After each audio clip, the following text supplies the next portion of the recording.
Maybe it'll impact our church calendar of activities.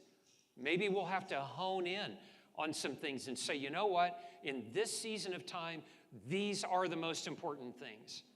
Let's be about that.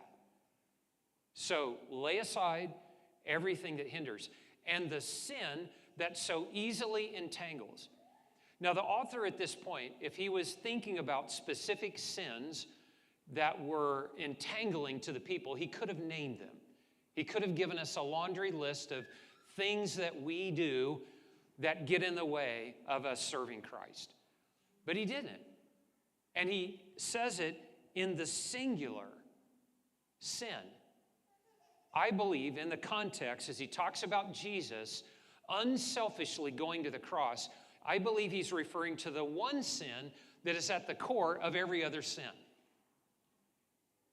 Selfishness. Self-centeredness rather than a God-centeredness. So, get unentangled from that, because that will be the one thing that will hinder you from running a good race. If you deal with that, God will set you free to fulfill your part in his plans. You can persevere by faith. You know, in the midst of, before all of this began to unfold, before we even knew that there was going to be a storm up here, I had some issues in my heart that I felt like God was, and it wasn't really forced. It was God. God is a great parent. And he just kind of let me come to this on my own.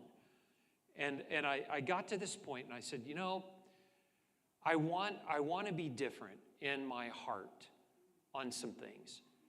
And so I'm asking you to help me.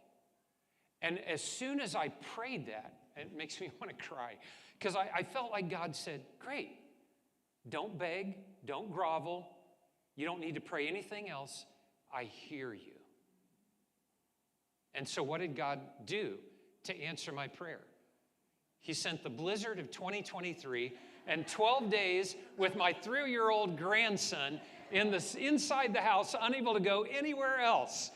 Talk about needing to live unselfishly. When you have a 3-year-old in the house who is going through his first blizzard, you don't get to do stuff that you want to do, right? It's very refining.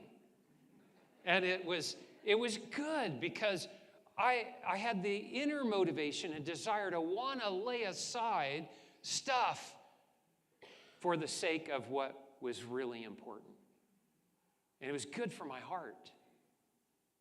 And then we got the news that my father-in-law, my wife's stepdad, was failing, and we couldn't get out to get there. And this is one of those really happy stories.